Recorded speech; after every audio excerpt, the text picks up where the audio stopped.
Happy Holy Hump Day on this April 14th, everyone. I'm Pastor Robert. Welcome to this midweek time where I can share some spiritual thoughts and reflections with you. And today is one of those Holy Hump Days that I'm going to share more reflections of the past. And a college student, his name is Alan, has been doing some service projects in our church for the past several weeks. And a project that he has been working on more recently is organizing our third floor archives room. And I don't know if you know that we have an archives room. It's a small little room up there on the third floor, but that's where we keep all of our church relics that date back to the early part of the 20th century. I don't think I have found anything from the 1800s. There's information about the 1800s in our church. But anyway, I just think we have such a treasure with this archives room. And so what Alan has been doing, and I've been kind of watching him do this and giving him some guidance through this, is just to remove everything out of, or most everything out of our archives room and put it in the third floor large space. And then I've asked him to organize it chronologically so that it can then be put back and organized in a much more thoughtful way. I think over time, things kind of get thrown in that room, and it's hard to even walk into the room to get to anything. So he's making it so it'll be a usable space so that when someone goes in there, they can more easily find something in there. And it is a treasure trove. And so I have been sorting through a lot of these items, and I've been doing that ever since I've been here over my 6 years now. And this has given me another opportunity to go down memory lane. So I just put down some notes here of some things that I thought are interesting. And there's many more things I could talk about, but I just thought these are some of the historical pieces that you would find interesting. So we have a commemorative plate that many of you have seen, and some of you probably have, and we give these to our new members when they join the church. And it has the 4 buildings. And that just reminds us that even though our church started in 1800, we didn't have our first building until closer to like 1815. And we've had 4 buildings. So that's a wonderful commemorative plate that we have. Last year, we celebrated our 220th anniversary as a congregation. And like I said, it dates back to 1800. What I also found, this was interesting, we have, and this might be one of our oldest relics, we have a 1908 pamphlet that includes the dedication of the building that preceded our current building. And so in 1908, they had a dedication service every night that week. And it was a big deal, to have this new building here in Athens. So that was the 1908 building. And by the way, the name of the pastor in 1908 was Reverend Swinehart. So there you go, Reverend Swinehart, 1908. Then in 1933, they had their 25th anniversary of that building. And they also did services every night that week. And the pastor in 1933, his name was Reverend Charles M. Coulter. So that's kind of neat that they were, celebrating what was still pretty much a new building, just 25 years old in 1933. And then also, if you ever have been up in the archives room, maybe you have noticed several of these very long panoramic photographs that are now in these glass frames, which is wonderful. And so here's one of them, and this would have been 1915, May of 1915, and I think it was on Mother's Day. And in this picture, 2,837 men.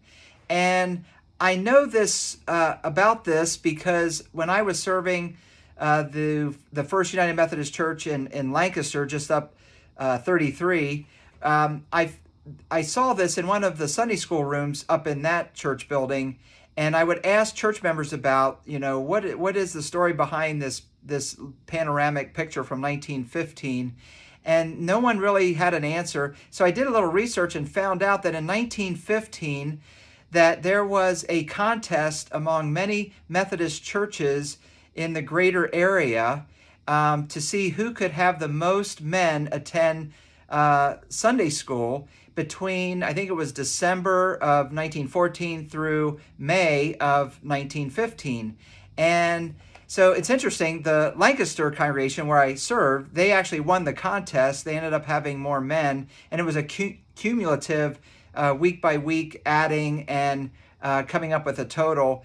And anyway, the Lancaster congregation won that contest.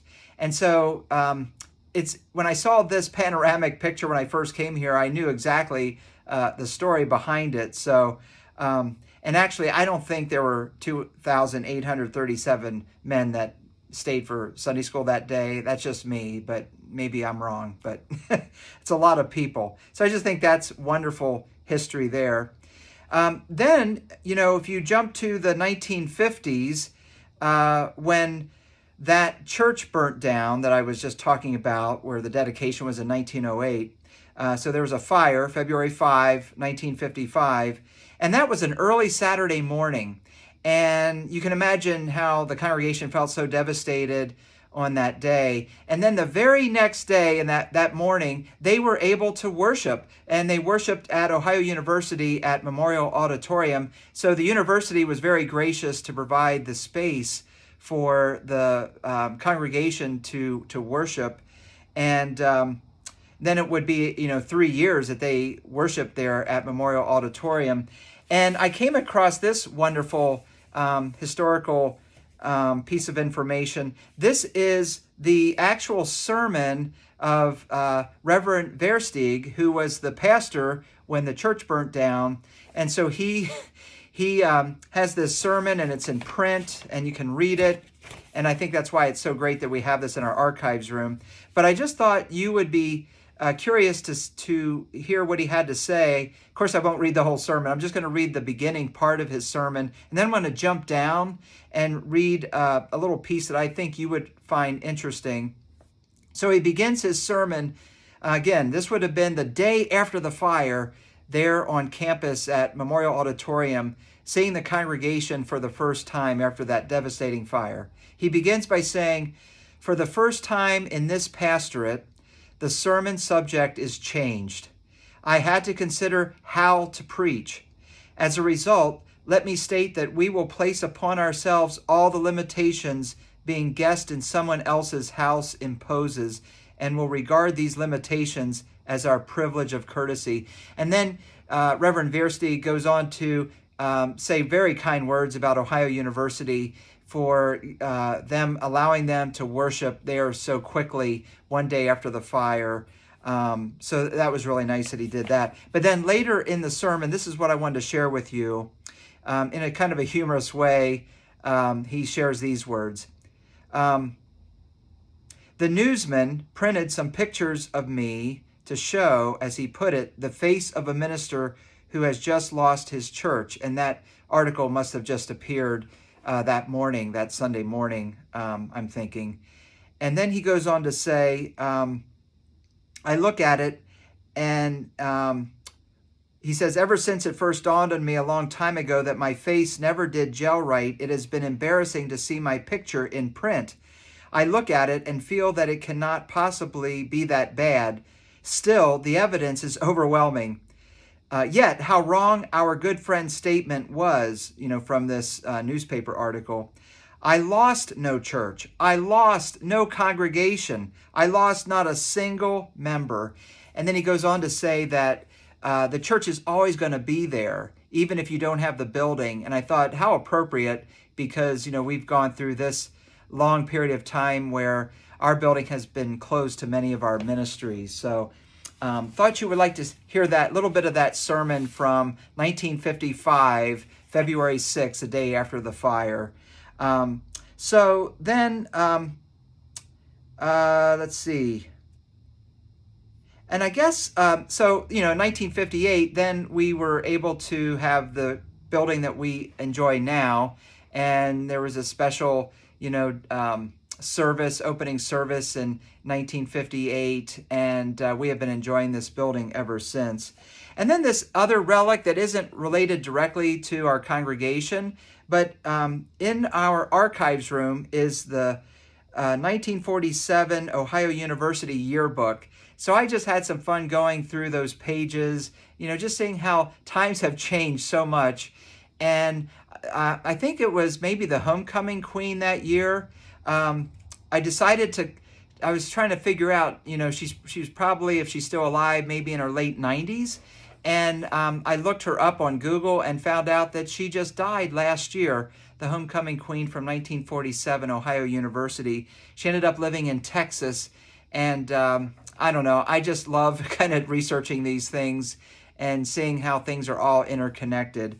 So anyway, that's a trip down memory lane, and just letting you know about this archives room. And a big thank you to Alan, our college student, who is doing this monumental project of organizing everything. And we have been having these fun conversations, and I told him that if he finds anything that he finds interesting, to let me know so that I can see it, because he knows I like history. So we've had this fun time together, and hopefully that archives room will be all organized and ready to go pretty soon. So I want to invite you to this Sunday's worship service. It's our 10:30 in-person worship service with mask and social distancing. And then also it will be a live stream on our church's YouTube channel at 10:30. So join us for worship this Sunday. And I want to remind us that this is the month, April, that is our daily prayer is based on. We call it the 457 prayer, representing April, and 57, the year 1957. So every day at 4:57, we're invited to pray this very short prayer, which I found in the archive room when I first came here to the church. I was kind of going through the information, and I saw the prayer from a dedication in April of 1957, a cornerstone dedication. The building wasn't ready to use. That would be for another year. But they had this dedication service just outside at the cornerstone, and they had this prayer that the people prayed. And there's a little piece of that prayer that I just think is so incredible. That is our 457 prayer. And I'd like us to pray that now and remember our history here at Athens First United Methodist Church. Oh God, baptize us afresh in the life-giving Spirit of Jesus. Amen.